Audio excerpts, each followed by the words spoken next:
చెప్పండి, ఎలా తెచ్చుకోవాలి? మళ్ళీ తెచ్చుకోవాలంటే ఏం చేయాలి? ఏం చేయాలి?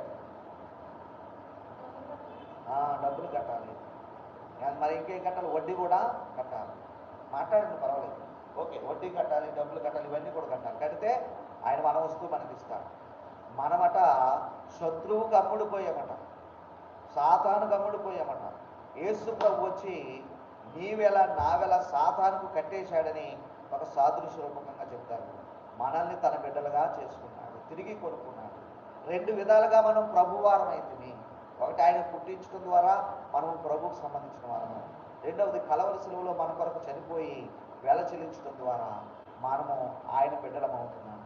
దేవునికి మహిమ కలుగుతున్నాను. దీన్ని వివరించడానికి ఒక చక్కని కథ ఉందండి, అది చెప్తాను. చెప్పి నేను ముగిస్తాను. పిల్లల సమయం అవుతుంది. దేవునికి మహిమ కలుగుతున్నాను. అలాగే అంటే సమయం 11 ఏమిటంటే, ఒక పిల్లాడు పిల్లరా ఒక చక్కని పడవ ఒకటి తయారు చేసుకున్నాడట, కొనుక్కున్నాడట. చెక్క పడవ అంటే చూడండి, టాయ్ బోట్ ఒకటి కొనుక్కున్నాడట. కొనుక్కుని బాగా ఆడుకుంటున్నాడట. ఎక్కడికమ్మా అప్పుడే 2 సార్లు ఏం చేస్తున్నాడు పిల్లగాడు? ఏం చేస్తున్నాడు? ఆ టాయ్ బోట్ కొనుక్కుని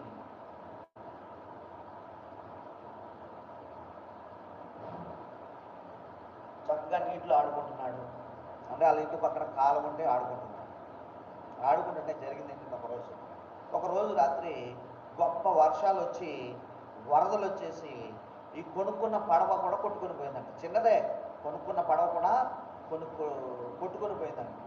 చాలా బాధపడ్డాడు. ఇష్టం ఆయనకి, ఆడుకోవటానికి లేదు. తర్వాత రోజులు గడిచిపోయాయి, వాతావరణం బాగైపోయింది. పిల్లాడు కూడా కొంచెం పెద్దవాడయ్యాడు. కొన్ని నెలల తర్వాత ఈ పిల్లోడు అట ఏం చేశాడంటే, వాళ్ళ నాన్నగారితో పట్టణానికి వెళ్ళాడట. ఎక్కడికి వెళ్ళాడు? టౌన్కి వెళ్ళాడట. టౌన్కి వెళితే జరిగింది ఏంటంటే, మరి పిల్లోడు కదా, అవి ఇవి చూస్తూ ఉన్నాడు. చూస్తుంటే వస్తువులు షాపులని చూస్తున్నాడు.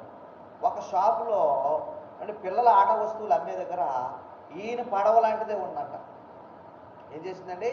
ఈయన పడవ లాంటిదే ఉన్నాడు. దగ్గరికి వెళ్ళి చూస్తే ఏమండి, అది అక్షరాల ఈయన పడవేనట.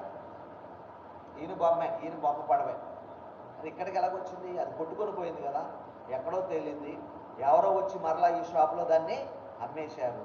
ఇప్పుడు ఆ షాప్ ఆయన ఏం చేశాడు? మరలా తిరిగి అమ్మకం కోసం దాన్ని అమ్మకానికి పెట్టాడు. కాబట్టి ఇప్పుడు ఈ పిల్లాడు ఏం చేశాడు తెలుసా? దానికి మరలా డబ్బులు కట్టి దాన్ని కొనుక్కుని తన సొంతం చేసుకున్నాడు. తనకిష్టం కదా, తనదే కదా. కానీ ఏమైంది? వరదల్లో కొట్టుకొని పోయినందుకు అది ఎక్కడి నుంచో మరలా షాప్కి చేరింది. మరలా తాను కొనుక్కున్నాడు. ఆ పడవను చూసి అన్నాడట, ఇప్పుడు నీవు 2 సార్లు నాదాని అంటున్నాడట. నేను నిన్ను ఏం చేశాను? 2 సార్లు కొనుక్కున్నాను. అక్షరాల యేసు ప్రభు కూడా చేసింది అదే. సృష్టించడం ద్వారా, మన తల్లిదండ్రులకు మనం జన్మించడం ద్వారా మనం ప్రభు బిడ్డలు ఉన్నాం. అలాగే మనం సాతానుకు అమ్ముడుపోయినందుకు కలవరి శిలువలో చనిపోవడం ద్వారా మరలా ఆయన మనల్ని కొనుక్కున్నాడు. ఇప్పుడు 2 విధాలుగా, రెండింతలుగా మనము ప్రభుకి సంబంధించిన వారము. కళ్ళు మూసుకొని పిల్లరా ప్రార్థన చేసుకున్నాం. ఎప్పత అని చెప్పిన దేవుడు, ఇదిగో నీ నా యొక్క విషయాలలో అంటే ఏదైనా మూసుకొని పోయి ఉంటే దానిని కూడా ఆయన తెరుచును కాకని ప్రార్థన చేద్దాం. హల్లెలూయా. ప్రభువానికి వందనాలు తండ్రి, నిన్ను స్తుతిస్తున్నాం. హల్లెలూయా, హల్లెలూయా. యేసు రక్షక నిన్ను గణపరుచుకుంటున్నాం. యేసు రక్షక నీ నామాన్ని సన్నిధిస్తున్నాం. యేసు రక్షక నీ నామాన్ని హెచ్చు చేస్తున్నాం. ప్రభో నీకు వందనాలు. హల్లెలూయా, హల్లెలూయా, హల్లెలూయా. నీవు నా సొత్తని పలికిన వాడానికి స్తోత్రం తండ్రి. 2 విధాలుగా నన్ను కొనుక్కున్న వాడానికి స్తోత్రం. నీ వాక్యం అనే ఉదకం చేత నన్ను శుద్ధి చేస్తున్న వాడానికి స్తోత్రం. నీవు కలవరి శిలువలో నా కొరకు అప్పగించుకోవడం ద్వారా ముడత కానీ కళంకము కానీ లేకుండా పరిశుద్ధమైనది గాను, నిర్దోషము గాను, మహిమ గల వ్యక్తి గాను, మహిమ గల సంఘము గాను మమ్మల్ని నిలబెట్టుకొనిచున్న వాడా నీకు వందనాలు. మనుషుల పారంపర్యాచారాలు మమ్మల్ని రక్షించవు కానీ ప్రభా, ఇదిగో మరి లోపల నుండి బయటికి వచ్చే వాటి విషయంలోనే జాగ్రత్త వహించాలని చెప్పిన వాడానికి స్తోత్రం.